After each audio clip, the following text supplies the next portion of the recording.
Start करते हैं class आज का, है ना। आज हम लोग पढ़ने वाले हैं क्या, multinomial theorem and properties of binomial coefficient. ठीक है, मल्टीनोमियल थ्योरम जैसे हम लोग पढ़ रहे थे, बाइनोमियल थ्योरम पढ़ रहे थे, तो बाई मतलब टू होता है, ओके, नोमियल मतलब टर्म्स होता है, टू टर्म्स थ्योरम। यहाँ पे मल्टीनोमियल थ्योरम मतलब काफी सारे टर्म होगा, तो उसका पावर अगर n होगा तो उसका बारे में हम लोग को क्या क्या चीज डिस्कस करने वाले हैं, वो सब चीज पढ़ेंगे वहाँ पे। और प्रॉपर्टीज ऑफ बाइनोमियल कोएफिशिएंट क्या होता है, जब हम लोग बाइनोमियल थ्योरम को एक्सपांड मतलब कोई भी a plus b to the power n लिखते हैं, तो उसको जब एक्सपांड करते हैं तो हम लिखते हैं क्या, nc0 a to the power n plus nc1 a to the power n minus 1 b nc2 a to the power n minus 2 b square, ऐसे लिखते हैं ना। तो यहाँ पे जो तो यहाँ पे जो nc0 है, nc1 है, nc2 है, ये सब को हम लोग बोलते हैं क्या, बाइनोमियल कोएफिशिएंट्स, ओके ना। तो उनका साथ क्या उनमें क्या रिलेशन है, okay.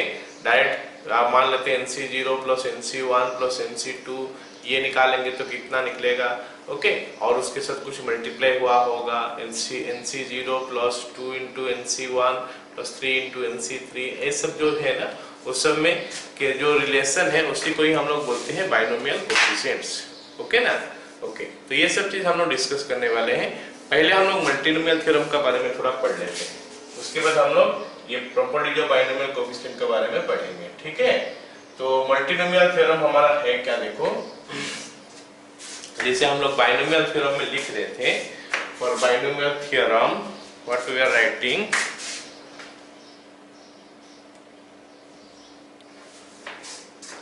Okay, just a minute.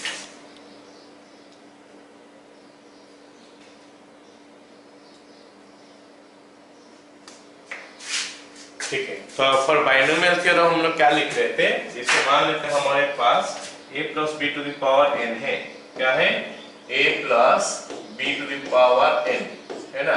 तो उसको हम लोग क्या लिख रहे थे, nc0 a to the power n plus nc1 a to the power n minus 1 into b plus nc2 into a to the power n minus 3 into b cube n minus 2 into b square, ऐसे करके हम लिखते थे।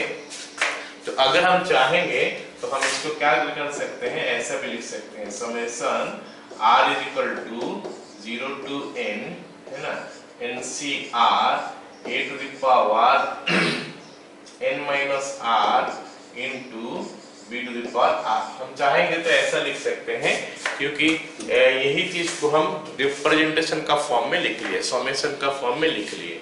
कैसे लिख लिए, r का value पहले 0 डालेंगे तो it will be nc0 a to the power n b to the power 0, that is what is coming.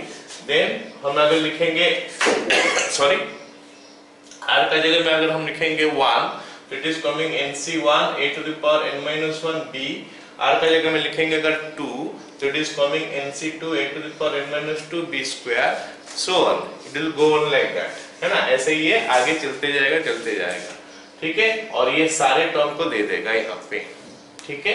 चलो इसको थोड़ा अलग तरीका से लिखने का अगर हम कोशिश करेंगे, अच्छा, सबको पता है कि जब ये एक्सपांड हम करते हैं, a का पावर और b का पावर का सम जो है ना, a का पावर और b का पावर का जो सम है, ये दोनों को मिला, ये दोनों सम जो है उसका वैल्यू क्या होता है, n होता है, जो कि a plus b to the power n ये होता है, सबको पता है। तो इसको रिप्रेजेंटेशन थोड़ा अलग वे में करते हैं। चलो क्या अलग वे में रिप्रेजेंट करेंगे, मान लेते हैं मैं लिख रहा हूं इसको a टू द पावर, ठीक है। अच्छा, इसको थोड़ा मेरे को लिखना पड़ेगा ऐसे, n factorial by this is r factorial into n minus r factorial, visible ना, n factorial bye r factorial into n minus r factorial, that is coming a to the power n minus r, that is coming b to the power r, okay। हम इसको ऐसा लिख सकते हैं, summation r is equal to 0 से लेकर n, अगर हम r का वैल्यू पुट करते चलेंगे तो हमको अलग अलग टर्म मिलते चलेगा, 0 से लेकर n तक पुट कर रहे हैं, मतलब n plus 1 terms will get, जो इसका वैल्यू मिल जाएगा, ओके। तो ये चीज हम लोग पढ़ लिए थे, ओके सॉरी, ये सिंबॉलिक फॉर्म में हम नहीं पढ़े थे, हम जनरल एक्स का एक्सपेंशन पढ़ लिए थे। तो ये सिंबॉलिक फॉर्म हम इसीलिए बता रहे हैं अभी कि इसी को यूज करके ही हम मल्टीनोमियल थ्योरम ही समझा सकते हैं। ओके, अब चलो ये जो n-r है, अगर मैं इसको n1 ले लेता हूं और r को हम n2 ले लेते हैं, अगर n-r को मैं n1 ले लेता हूं और r को अगर हम n2 ले लेते हैं, तो हमारा क्या बनना चाहिए, समेशन तो रहेगा, उसमें क्या लिखेंगे बताऊंगा मैं। तो n factorial by n1 factorial into n2 factorial, n2 factorial, और यहाँ पे क्या हो जाएगा a to the power n1 b to the power n2। तो इसके जगह में हम ऐसा लिख सकते हैं, अगर r को मैं n1 ले लिया और क्या बोलते हैं उसको, r को मैं n2 ले लिया, n-r को मैं n1 ले लिया, तो ये हमारा एक्सपेंशन ऐसा हो सकता है। बट प्रॉब्लम क्या है कि what is the relation between this n1 and n2, क्योंकि n1 हमारा n-r है और n2 हमारा r है, तो n1 प्लस n2 को अगर ऐड करूंगा तो मेरे को मिलेगा कितना, 1। तो ये कंडीशन हमको बैठाना पड़ेगा, n1 plus n2 is equal to 1। तो ये सिंबॉलिक फॉर्म सबको समझ में आ गया क्या? Yes sir. तो अगर मैं बता रहा हूं कि a plus b to the power 5 है ना, तो हमको n1 और n2 का वो सारे वैल्यू लेना है जिसके लिए कि n1 और n2 का सम जो होता है 5 होता है। n1 का वैल्यू और n2 का वैल्यू दोनों 0 से लेकर कहां तक जा सकता है, n तक जा सकता है, या मतलब 5 तक जा सकता है। सो व्हाटएवर वैल्यूज, जो वैल्यू हमारा मिल पाएगा n1 और n2 का, वो सारी चीज इसमें आ जाएगा। लेकिन हम ये थोड़ा कॉम्प्लेक्स फॉर्म में है, इसको हम क्यों नहीं पढ़ते हैं, क्योंकि थोड़ा कॉम्प्लेक्स फॉर्म में है, इसमें काफी सारे क्या क्या सोचना पड़ेगा। ये उससे अच्छा है कि ये वाला फॉर्म हमको बता देता है क्या, अच्छा ये a का पावर n हो गया, फिर a का पावर घटाओ, b का पावर बढ़ाओ, फिर r घटाओ, b का पावर r बढ़ाओ, तो ये एक्सपेंशन हमको इजी लगता है, इसीलिए हम इस हिसाब से पढ़े। लेकिन मल्टीनोमियल थ्योरम में हमको इसका जरूरत पड़ेगा। मल्टीनोमियल थ्योरम में हमको ये चीज, ये सिंबॉलिक फॉर्म जो है हमको जरूरत पड़ेगा, क्योंकि उसमें नंबर ऑफ टर्म्स काफी ज्यादा आएगा, वो एक हो गया। दूसरी बात हो गया क्या, हमारा वहां पे जो पावर्स आएगा कोई एक तो पर्टिकुलर फैशन में हम नहीं ले सकते हैं, कोई पर्टिकुलर फैशन में हम नहीं ले सकते, ऑर्डर में ले सकते हैं, मतलब एक तो पैटर्न फॉलो कर रहा है उस हिसाब से हम नहीं ले सकते हैं। क्यों नहीं ले सकते बताऊंगा थोड़ा देर में। अभी यहाँ पे हम ले सकते हैं, इसीलिए हम इस हिसाब से पढ़ रहे थे कि भाई पहले तो a का पावर n कर लो, फिर b का पावर 0 रखो, फिर उसके बाद a का पावर n-1 कर लो, b to the power 1 n-2 b square, ऐसे करके लिखते जाओगे तो ऑटोमेटिकली सारे टर्म आ जाएगा, क्योंकि पर्टिकुलर पैटर्न आ रहा है यहाँ पे। लेकिन अगर more than 2 terms is coming, अगर 2 से ज्यादा टर्म आता है तो क्या हो जाता है, जैसे मान लेते हैं मैं लिख रहा हूं कि x plus y plus z plus t, या फिर x plus y plus z to the power 8 लिख रहा हूं। ओके, चलो इसका कोफिशिएंट क्या होगा मारो गोली। मान लेते मैं x का पावर लिखूंगा तो something n1 is coming, y का पावर लिखूंगा something n2 will be coming, and z का पावर लिखूंगा this will be n3 suppose, और बहुत सारे कुछ आएगा, इसका कोफिशिएंट कुछ आएगा। कोफिशिएंट को मारो बोले अगर हम ये लिखते हैं तो क्या होगा कि n1 n2 n3 ये तीनों पावर हो गया, ये तीनों पावर का सम जो है ऑब्वियस बात है तुम्हारा हमारा 8 होना चाहिए। n1 plus n2 plus n3 का सम जो है 8 होना चाहिए। लेकिन हम यहाँ पे एक पर्टिकुलर पैटर्न नहीं ले सकते हैं, हमको n1 plus n2 plus n3 is equal to 8 है, तो कैसे होगा वो एक पर्टिकुलर फैशन में हम नहीं देख सकते हैं, कुछ भी आर्बिट्रेरीली हम ले सकते हैं हिट एंड ट्रायल मेथड में 0 2 6 1 3 4 ऐसे हिसाब से, तो उसका कोई पर्टिकुलर ऑर्डर नहीं रहा। क्योंकि ऑर्डर नहीं रहा तो इसीलिए it is difficult for us to write in this particular pattern. तो वहां पे इसीलिए हम क्या करते हैं कि उसको इस सिंबॉलिक फॉर्म में लिख लेते हैं। ये सिंबॉलिक फॉर्म में अगर लिख लेंगे तो उसमें सारे टर्म आ जाता है। And it is very difficult for us to write this one, क्योंकि इसका जो एक्सपेंशन है काफी सारे टर्म इसमें आने वाला है। हम बताएंगे अभी थोड़ा देर में कितना टर्म आता है इसमें। वो सारे टर्म लिखना भी कोई पर्टिकुलर ऑर्डर में तो नहीं रहता है, तो इसलिए मुश्किल होता है। इसलिए वो पूछता भी नहीं है कि एक्सपेंशन जो है इसको पूरा एक्सपांड करके बताओ, रेदर वो पर्टिकुलर टर्म के बारे में पूछता है। कैसे पूछेगा मैं बता दूंगा थोड़ी देर में। आई होप सभी को अभी इतना आइडिया हो गया कि हमको इस टाइप का सिंबॉलिक रिप्रेजेंटेशन का जरूरत पड़ता है अगर हम लोग मोर देन 2 टर्म्स का एक्सपेंशन करेंगे तो। आया समझ में? चलो अब मैं ये एक्सपेंशन बताता हूं क्या हो रहा है ना। सपोज हमारा दिया है क्या, a1 plus a2 plus dot dot dot plus ak to the power n। यहाँ पे कितना टर्म है, k number of terms are there. यहाँ पे हमारा k number of terms are there. How many terms? k number of terms. a1 से start करके ak तक खत्म हुआ, तो k का वैल्यू अभी कुछ भी हो सकता है, 3 हो सकता है, 4 हो सकता है, 5 हो सकता है, 10 हो सकता है, कुछ भी हो सकता है ना, टू द पावर n। और n हमारा पॉजिटिव इंटीजर होना चाहिए, ऐसा नहीं कि नेगेटिव होगा। तो ये हो गया। तो इसका एक्सपेंशन में कितना तो टर्म आएगा उसका बारे में बात करेंगे। एक्सपेंशन जो होगा कैसे होगा। ऑफ कोर्स a1 का कुछ तो पावर आएगा, वो n1 है। a2 का भी कुछ पावर आएगा, n2 है। a3 का भी कुछ पावर आएगा, n3 है। ऐसे ak का कुछ पावर आएगा, nk आएगा। और ये n1 n2 n3 ये सब में ये रिश्ता होना चाहिए कि सबको सॉल्व करने से n होना चाहिए। तो n1 plus n2 plus n3 plus dot dot dot nk is equal to n। और ये n1 n2 n3 क्या होना चाहिए, नॉन नेगेटिव इंटीजर, मतलब होल नंबर होना चाहिए, 0 या फिर positive. So this n1 n2 n3 are non negative integers. Okay, इतना आ गया। And what about this coefficient, जैसे यहाँ पे लिखे हैं n1 by n1 factorial into n2 factorial. यहाँ पे आ जाएगा हमारा n factorial by n1 factorial n2 factorial dot dot dot nk factorial. आ गया समझ में सबको? Yes sir. चलो ये बात हमारा आ गया। यहाँ पे एक तो समेशन दिया गया है, ये समेशन में वही कंडीशन लग जाएगा यहाँ पे कि n1 plus n2 plus dot dot dot plus nk is equal to n। तो ये वाला चीज जो है यहाँ पे लग जाएगा, तो हमारा एक्सपेंशन हो जाएगा। क्लियर ना?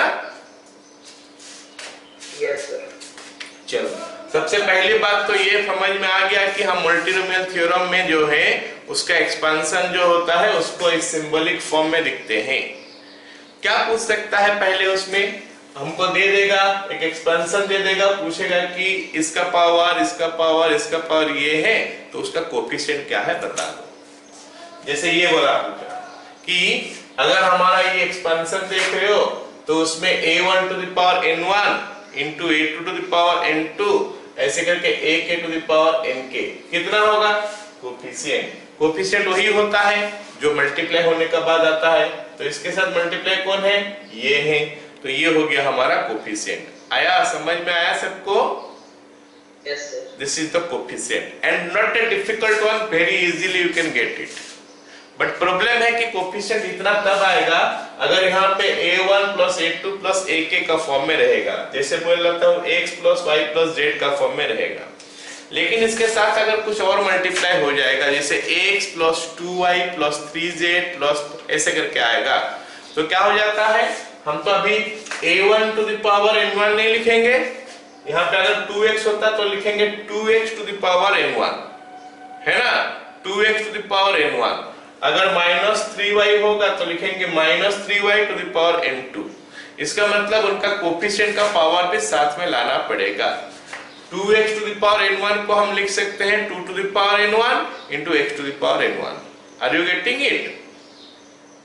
Yes sir. तो 2 टू द पावर n1 भी कोएफिशिएंट का साथ आएगा, मतलब इतना सारे चीज के साथ ये सब का जो कोएफिशिएंट्स होगा उनका पावर n1 n2 ऐसे करके जाते रहेगा। तो ये हमारा पहली बात हो गया जो हमको जानना चाहिए था। ठीक है, नेक्स्ट बात हो गया कि इसमें कितना नंबर ऑफ टर्म्स होता है, number of terms in this expansion. How many number of terms are there in this expansion? तो इन दिस एक्सपेंशन हमारा कितना टर्म आएगा, n plus k minus 1। n तो ये पावर में जो होता है, k हो गया हमारा नंबर ऑफ टर्म्स, ओके, मतलब इन द एक्सपेंशन कितना था टर्म में, मतलब जिस बेस का बात कर रहा हूं, तो n plus k minus 1 c k minus 1 लिख सकते हैं हम लोग, या फिर n plus k minus 1 c n लिख सकते हैं। ये दोनों का वैल्यू सेम ही आएगा, इसलिए ये दोनों में से कोई भी एक उठा सकते हैं हम। आ गया समझ में सबको? Yes, sir. और ये एक्सपेंशन में अगर हमको ग्रेटेस्ट कोफिशिएंट चाहिए, जैसे काफी सारे कोफिशिएंट्स आएगा, इसमें से ग्रेटेस्ट कोफिशिएंट चाहिए, ये मान लेते हैं मैं लिख रहा हूं ये वाला चीज n x plus y plus z to the power 8। अगर मैं बोलूं कि इसमें कितना टर्म आ रहा है, बोलोगे sir it is your 8, n का जगह में 8, k का जगह में हमारा 3 आ गया, 3 टर्म है, 8 plus 3 minus 1 मतलब 11 minus 1, 11 minus 1 10 होता है, c k minus 1, 3 minus 1 हो गया हमारा कितना 2, मतलब 10c2, and I think 10c2 का वैल्यू जो होता है वो होता है 45।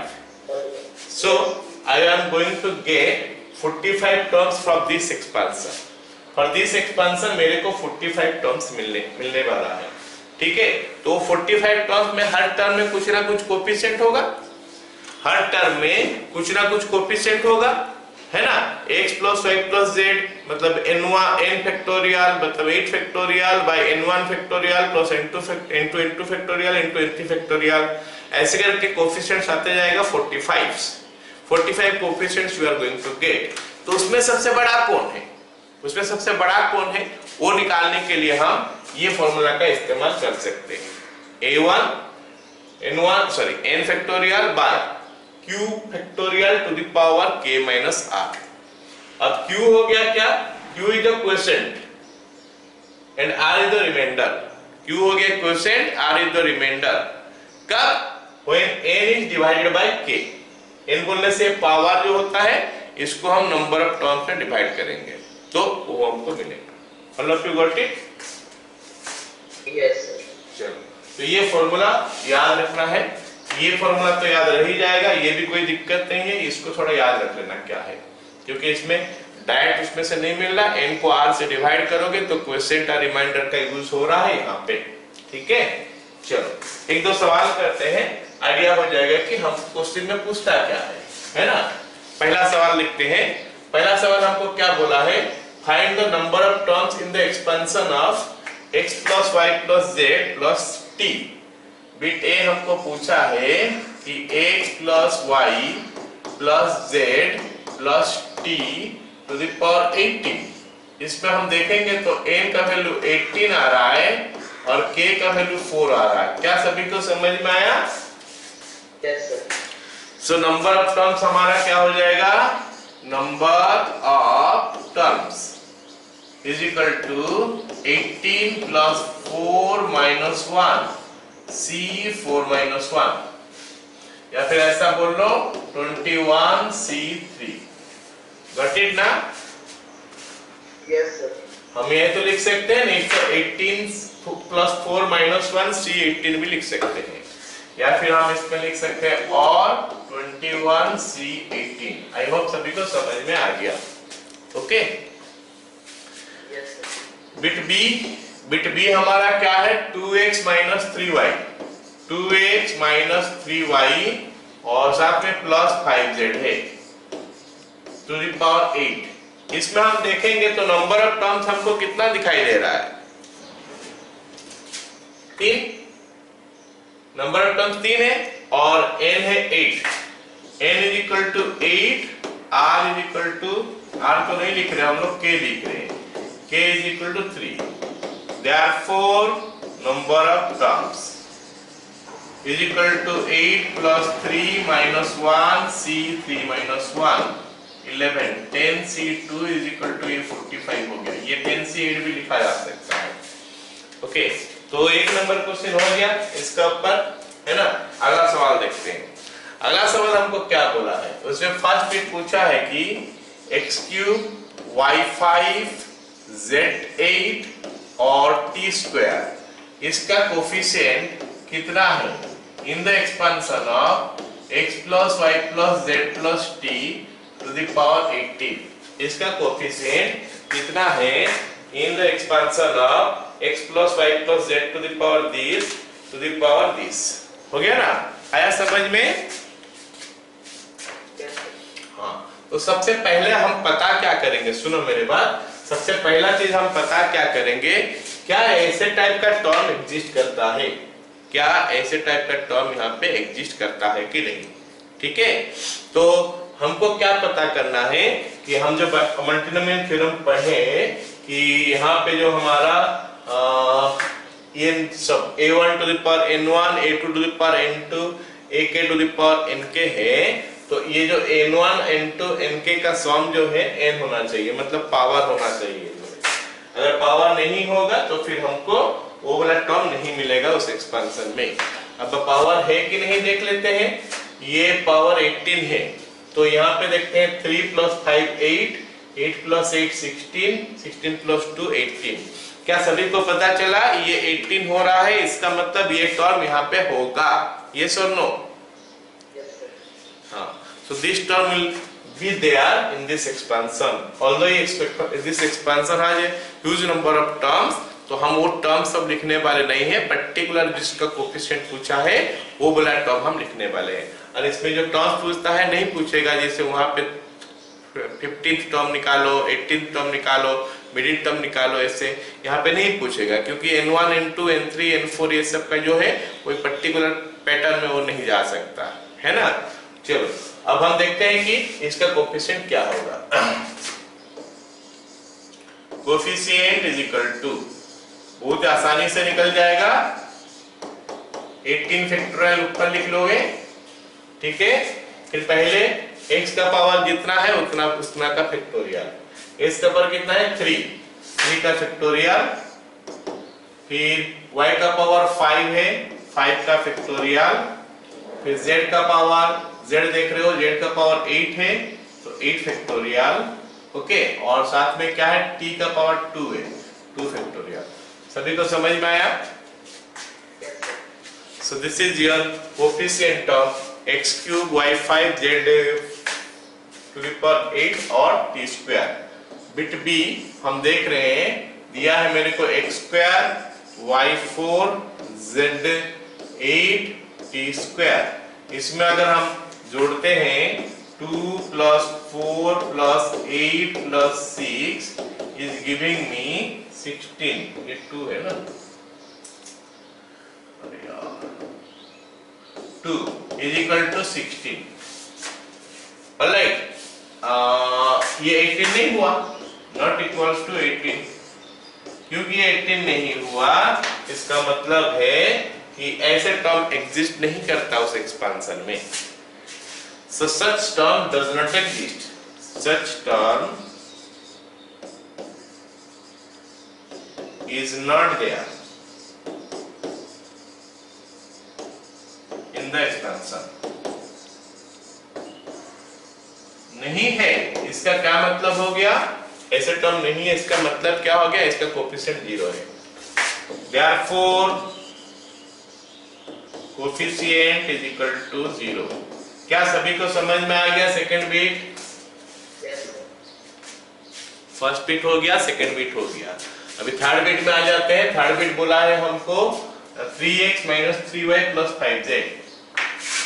थर्ड बीट हमको बोला है 3x - 3y + 5z to the power 8 बोला है, और साथ में हमको कोफिशिएंट कितना दिया है, x³ yz4। हमको पूछा है कोफिशिएंट x³ yz4, तो हम देख रहे हैं कि 3 + 1 + 4 इज इक्वल टू 8 हो रहा है। तो हमारा काम बन गया, मतलब ये टर्म हमको मिलने वाला है। तो अब इसका कोफिशिएंट निकाल रहे हैं। Therefore coefficient is equal to n factorial, that is 8 factorial by x का पावर 3 है तो 3 फैक्टोरियल, y का पावर 1 है तो 1 फैक्टोरियल, z का पावर 4 है तो 4 फैक्टोरियल। क्या समझ में आ गया? Yes, लेकिन ये हमारा इनकम्प्लीट आंसर है। ये कोफिशिएंट जो है ये हमारा इनकम्प्लीट आंसर है, क्यों इनकम्प्लीट आंसर है बताओ? क्योंकि यहाँ पे हाँ एक्स वाई जेड जो है ना इनका अपना कोफिशिएंट है, वो भी हमारा मल्टीप्लाई होता है। हम थोड़ा क्लियर करने के लिए सभी को अगर मैं पूछता हूँ ऐसे a plus b to the power 6 है ना, अगर मैं पूछूंगा कि बताओ भाई a स्क्वायर b4 का कोफिशिएंट क्या है ना, तो सबको ये बता देगा कि सर इट इज 6c4 है, क्योंकि जब वो वाला टर्म लिखेंगे 6c4 a स्क्वायर और b6 आएगा, 6c4 a स्क्वायर b6 आएगा, ये सब नो। लेकिन अगर हमारा ऐसा आ जाएगा 2a minus 3b to the power 6, तो उसमें वो वाला टर्म जो आएगा 6c4 2a का square minus 3b to the power 4, आ रहा समझ में?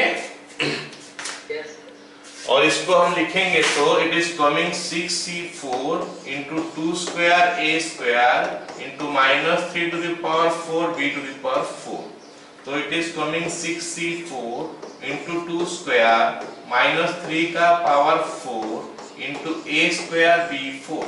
हमको जब कोफिशिएंट पूछता है हमको उस चीज को छोड़ के बाकी सब जो भी उसके साथ मल्टीप्लाई है वो लिखना पड़ता है।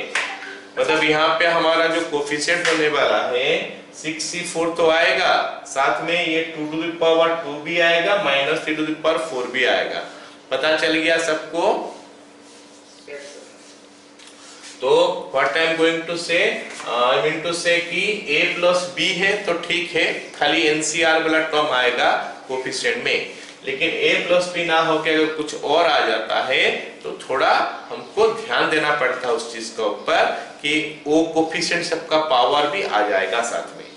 तो इसमें हमारा फाइनल आंसर क्या होगा फिर, इतना इंटू x का कोफिशिएंट 3 है तो 3 टू द पावर 3, y का कोफिशिएंट माइनस 3 है तो माइनस 3 टू द पावर 1, और z का कोफिशिएंट 5 है 5 टू द पावर 4। क्या सभी को समझ में आ गया? तो फिर हम लोग नेक्स्ट क्वेश्चन जो है उसको करते हैं। ये क्वेश्चन सभी को क्लियर है ना? Rest are not answering? Okay, चलो अगला सवाल देखते हैं। AB plus BC plus CA to the power 6। Okay, ये थोड़ा अच्छा एक मिनट, हाँ ये क्वेश्चन पहले कर लेते हैं फिर उसको समझाता हूँ, है ना। IB हमको बोला है क्या, AB plus BC plus CA to the power 6।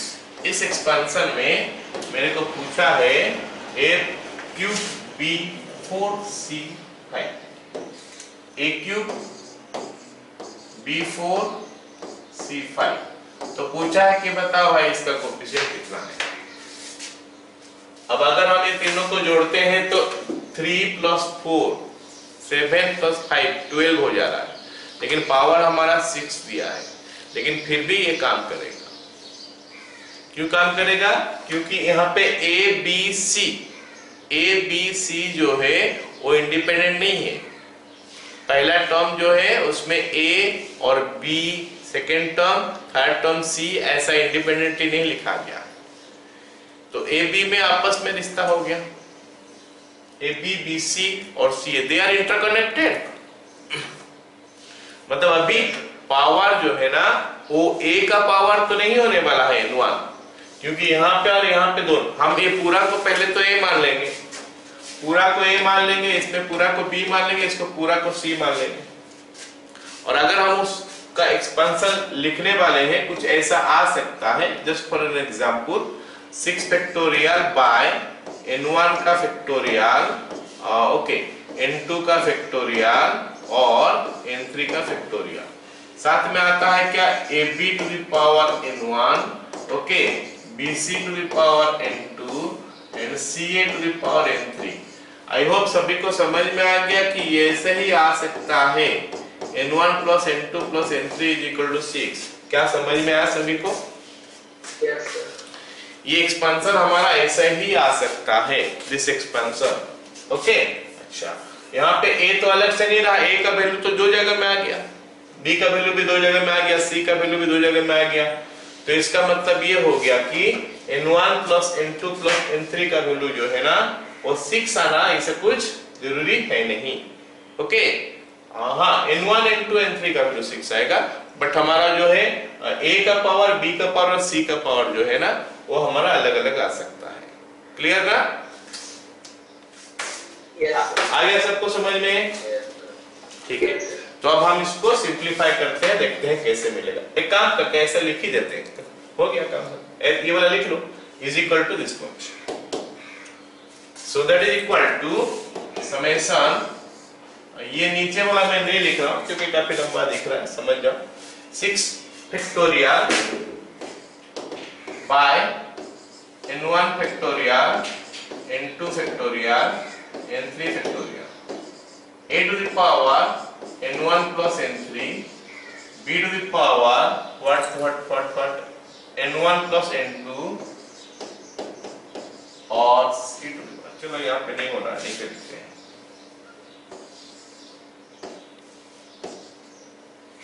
Okay, is equal to summation जो भी है 6 factorial by n1 factorial n2 factorial n3 factorial, a to the power n1 plus n3 b to the power n2 n1 plus n2 c to the power n2 plus n3। आ गया ना सभी को समझ में? Yes sir. हाँ, तो अभी क्या करेंगे, n1 plus n3 का वैल्यू लिख लेंगे कितना 3, n2 plus n3 का n1 plus n2 का वैल्यू लिख लेंगे 4 etcetera etcetera.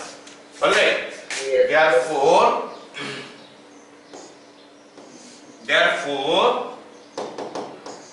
n1 plus n2 is equal to 4 हो गया, n1 plus n2 4 हो गया, अच्छा, और n1 plus n3 is equal to 3 हो गया, n1 plus n3 is equal to 3 हो गया, और n2 plus n3 is equal to 5 हो गया।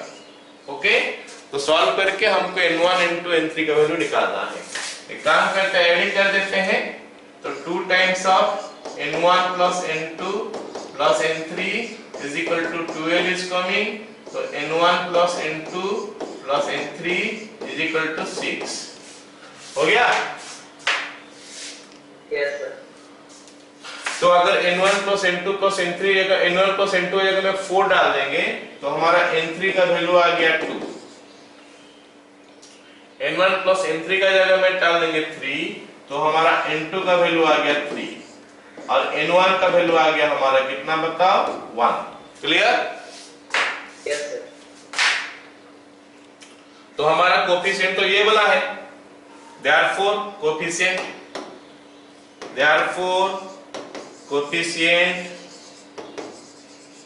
is equal to 6 factorial by n1 मतलब हमारा 1 factorial into n2 का मतलब हमारा 3 factorial और n3 का मतलब हमारा 2 factorial। Got it, all of you? Yes sir. चलो, तो थोड़ा मुश्किल हो गया ये क्वेश्चन, उस क्वेश्चन का कंपैरिजन में ये क्वेश्चन थोड़ा मुश्किल हो गया।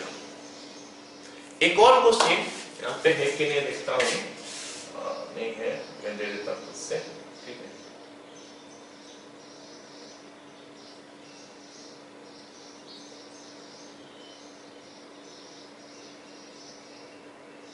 ओके, मान लेते हैं ऐसा है, पूछता है कुछ ऐसा, find coefficient of x to the power 4 y cube z to the power 5 in 1 plus x minus 2y plus z to the power 14 हो गया। हमको ये बोला है फाइंड कोफिशिएंट ऑफ क्या बोलते हैं उसको x4 y3 z5 in this one. तो यहाँ पे हमारा पावर मिलाने से हो रहा है क्या 14? नहीं हो रहा है। इसका मतलब है कि ये वाला टर्म एग्जिस्ट करता है या नहीं करता है, बताओ। कर सकता है। कर सकता है ना, करेगा इनफैक्ट। क्यों? क्योंकि यहाँ पे एक और टर्म है, उसका भी तो कुछ पावर आएगा। अगर हम इसको लिखेंगे एग्जैक्टली हम इसको लिखेंगे तो हमारा क्या आएगा, समेशन यहाँ पे आ जाएगा 14 फैक्टोरियल बाय n1 का फैक्टोरियल, n2 का फैक्टोरियल, n3 का फैक्टोरियल, n4 का फैक्टोरियल। जितना सारे टर्म है सारे के लिए पावर कुछ कुछ जाएगा, और यहाँ पे बनेगा 1 to the power n1 into x to the power n2 minus 2y to the power n3 और z to the power n4. It is coming something like this ना? Yes sir. अब ये वाला पावर कुछ भी हो, ये वाला का पावर कुछ भी हो, इसका मतलब है कि ये वाला का पावर जो भी हो, ये वाला टर्म तो आएगा नहीं। मतलब ये तीनों का पावर का सम जो है वो हमको 14 दिखेगा, ऐसे कोई जरूरी है नहीं। समझ में आया मेरे बात? Yes sir. और 14 दिखेगा वैसे भी जरूरी है, ऐसे भी हो, मतलब जरूरी बोल रहा हूं, ऐसा हो भी सकता है कि एक टर्म हमारा इसमें x to the power 6 y cube z to the power 5 ये टर्म भी आ सकता है उसमें, इसमें 1 का पावर 0 हो जाएगा और क्या है ना। मतलब n1 का वैल्यू अगर 0 होगा, अगर n1 का वैल्यू 0 होगा तो फिर ये तीन का सम मिलाने से 14 हो सकता है। All of you got it? Yes sir. हाँ, तो इसका मतलब हमको समझना है कि पावर यहां पे सेम होगा जरूरी नहीं है, पावर यहां पे सेम होगा नहीं। मतलब sum of this powers is equal to given exponent जो है वो होगा, ऐसे कुछ जरूरी है नहीं। हो भी सकता है, नहीं हो सकता, नहीं होने से भी वो एग्जिस्ट करता है, होने से भी वो एग्जिस्ट करता है, नहीं होने से भी वो एग्जिस्ट कर सकता है और होने से भी वो एग्जिस्ट कर सकता है। लेकिन इसको क्रॉस नहीं करना चाहिए। ये जो पावर 14 है, अगर मैं n1 इंटू n3 का पावर उससे ज्यादा ले लूं तो वो नहीं हो सकता। उससे मैं नहीं बोल सकते कि सर 1 का पावर जो है वो नेगेटिव में तो आ सकता है। No, it is not there, क्योंकि n1 इंटू n3 ये सब जो है नॉन नेगेटिव इंटीजर से। आ गया समझ में? That means this value, this coefficient, मतलब this term will exist, is existing in fact, दिखाई दे रहा है हमको। तो हम लिखते हैं, फिर इसका आंसर क्या होगा, हो गया ना। इसको हम लिख लेते हैं, इसको हम लिख लेते हैं, हम लिख लेंगे उसके बाद क्या, n1 का value I don't know, n2 का वैल्यू मेरे को पता है 4, n3 का वैल्यू मेरे को पता है 3 और n4 का वैल्यू हमको पता है कितना, 5। Okay, n1 plus n2 plus n3 plus n4 is equal to हमारा कितना आ गया बताओ, 14। तो n1 का वैल्यू तो पता नहीं है, वो पता करना है। n2 4 plus 3 plus 5 is equal to 14। इसका मतलब n1 का वैल्यू जो है वो कितना आ गया, 2। Therefore कोफिशिएंट क्या आने वाला है, इज इक्वल टू 14 फैक्टोरियल ऊपर, नीचे n1 का फैक्टोरियल, n1 बोलने से हमारा 2 हो गया, 2 का फैक्टोरियल, फिर n2 का फैक्टोरियल, n2 का फैक्टोरियल मतलब कितना है, n2 इंटू 4 है, 4 का फैक्टोरियल, फिर n3 का फैक्टोरियल 3 फैक्टोरियल, फिर n4 का factorial 5 factorial. What am I missing here? और क्या चीज मिस हो रहा है? क्योंकि ये पूरा आंसर, हाँ कितना, सब हो गया। हाँ 2 नहीं होगा, -2 होगा, ठीक है। y का कोफिशिएंट -2 है तो -2 होगा, -2 का पावर 3 है। क्लियर ना? सो ध्यान देना पड़ता है किस चीज का ऊपर, उसको समझ जाओ। ओके, क्वेश्चन थोड़ा और डिफिकल्ट हो जाता है अगर यहाँ पे वेरिएबल सब अलग अलग ना दे के एक वेरिएबल दे देगा तो। अगर क्वेश्चन में एक वेरिएबल दे देगा तो उस समय ये थोड़ा मुश्किल हो जाता है, ठीक है। चलो देखते हैं, लिखो नेक्स्ट क्वेश्चन लिखते हैं, फाइंड, बुला दे रहे question,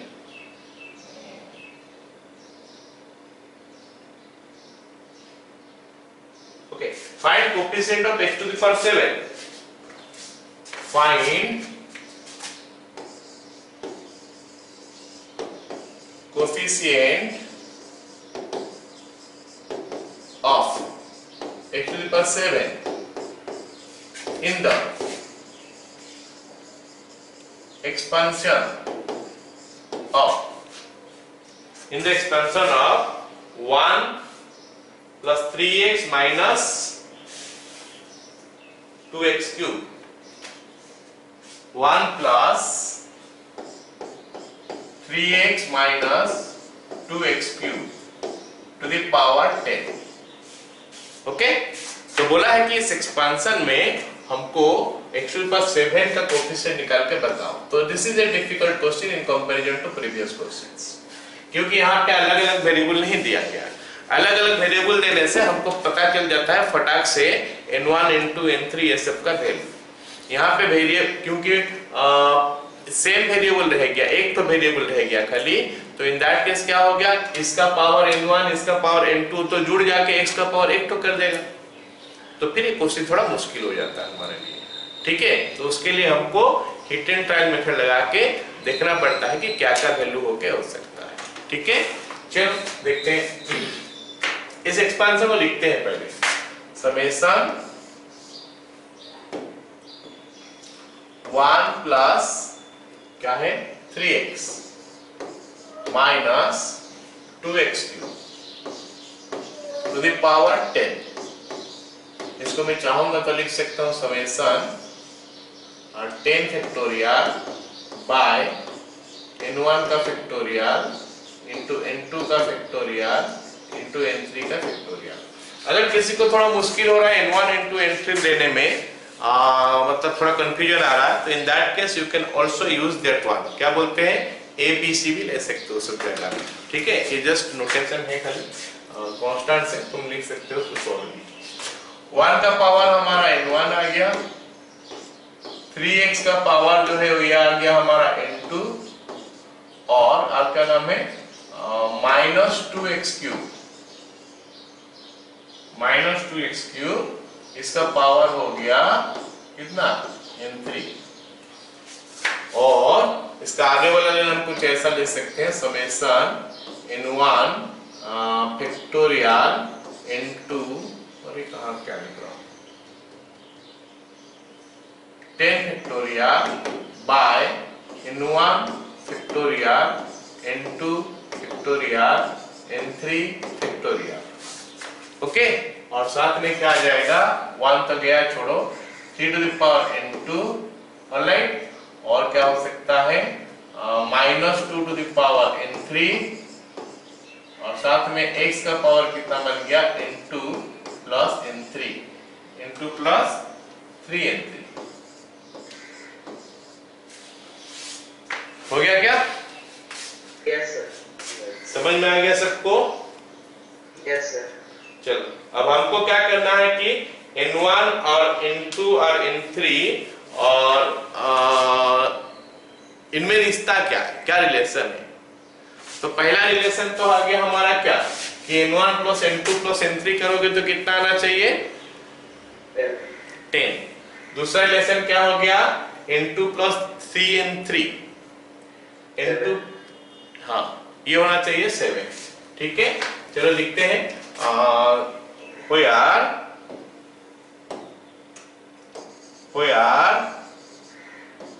n1 plus n2 plus n3 is equal to कितना 10 हो गया, और क्या हो गया n2 plus 3n3 is equal to 7 होना चाहिए, n2 plus 3n3 is equal to 7 होना चाहिए। तो इसमें हमको क्या करना पड़ेगा, फिर n1 n2 n3 का वैल्यू आर्बिट्ररीली हमको मतलब हिट एंड ट्रायल मेथड में सोचना पड़ेगा कि n1 n2 n3 का क्या क्या वैल्यू आ सकता है जो कि ये दोनों कंडीशन को सेटिस्फाई करा लेगा, इसको दोनों को सेटिस्फाई करा लेगा। तो उसके केस में n1 n2 n3 का क्या वैल्यू आ सकता है। ठीक है, तो क्या क्या वैल्यू आ सकता है जरा देखते हैं।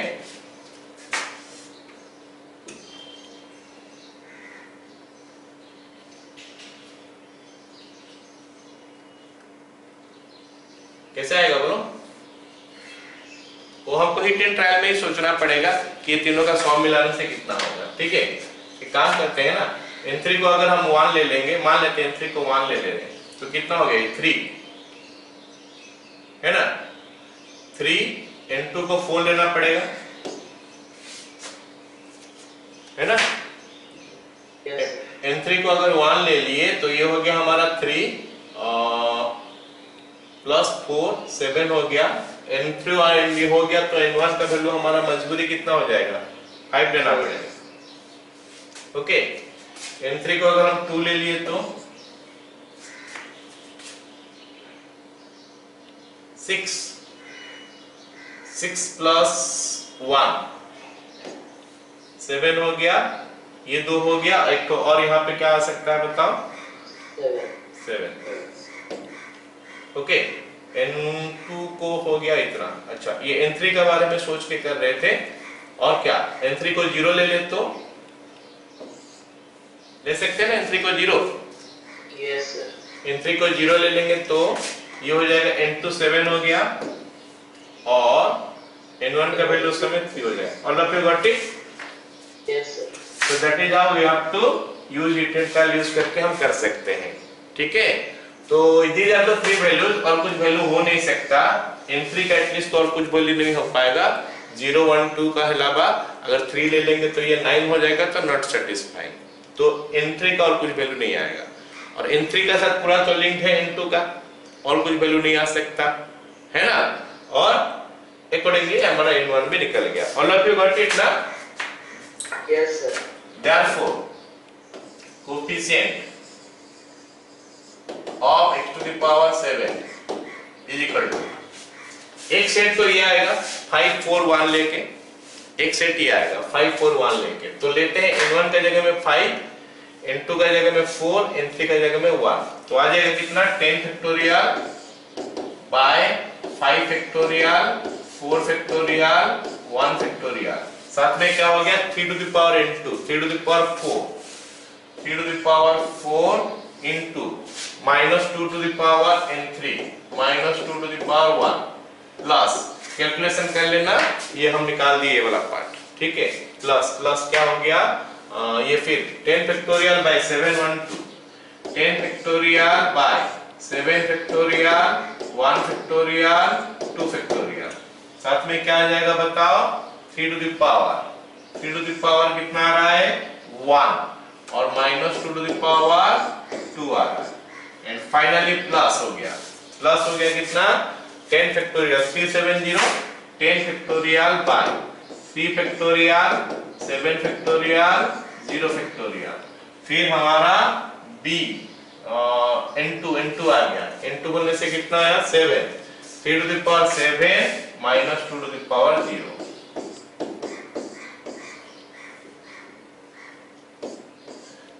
कैलकुलेशन कर लेना, जितना आएगा वो हमारा आंसर हो गया। क्या सभी को समझ में आ गया? Yes sir. तो मल्टीनोमियल थ्योरम के बारे में आइडिया क्लियर हो गया ना सबको? Yes sir. चलो, क्या क्या केसेस आ सकता है, क्या क्या केसेस हम लोग देख लिए। सबसे पहले जो इजीएस्ट वाला होता है, चार्ट अननोन रहेगा, ये हम क्वेश्चन किया। सबसे पहले इजीएस्ट वाला 4 5 6 जितना भी अननोन रहता है सब अलग अलग रहेगा, तो उसमें कोएफिशिएंट निकालना काफी आसान हो जाता है। ये पहली चीज समझे। फिर देखें कि अगर वो वेरिएबल के साथ कुछ कोएफिशिएंट आएगा तो फिर कोएफिशिएंट क्या आता है ना। ओके, फिर तीसरा क्वेश्चन को देखें कि ये वाला टर्म हमारा एग्जिस्ट नहीं करता है, जहां पे पावर का ये होगा। ओके, उस समय एक क्वेश्चन हम समझाए और कि पावर अलग अलग होने से भी, पावर अलग अलग होने से भी कहां समझाए हो, समझा रहे थे, लिखे नहीं, क्वेश्चन नहीं दिए। पावर अलग अलग होने मतलब पावर सबका सम जोड़ोगे n का साथ सेम नहीं होगा तो भी वैसे टाइप का टर्म एग्जिस्ट कर सकता है। हाँ, शायद यहाँ पे है, हाँ, अगर कांस्टेंट आया तो। ओके, फिर थोड़ा मुश्किल और हो जाता है, मतलब अलग होता है। पावर का साथ सम जो है ना, वो अगर इस टाइप में देता है a का पावर b का पावर c का पावर, जबकि a b b c c a interconnected है, तो उस समय भी हमारा पावर जो है ना, इनका सम जो है ये पावर के साथ मिलेगा नहीं, क्योंकि दे आर इंटरकनेक्टेड, इंडिपेंडेंटली नहीं लिखा गया है। तो इसीलिए हमारा उस समय कुछ ऐसा आता है। और मुश्किल हो जाएगा क्वेश्चन तब जब हमारा वेरिएबल मतलब मल्टीनोमियल थ्योरम तो रहेगा लेकिन वेरिएबल हमारा एक ही रहेगा। तो क्योंकि उस केस में हम अगर अलग अलग लिखेंगे भी तो सब मिल जाएगा, एक वेरिएबल में है तो। अलग अलग वेरिएबल में होता तो लोग मिल नहीं पाते, वो इंडिपेंडेंट वैसे रहते तो आराम से हम निकाल पाते। Got it? Yes sir. ठीक है, तो विद दैट हम लोग मल्टीनोमियल थ्योरम का अभी बंद करते हैं। ठीक है।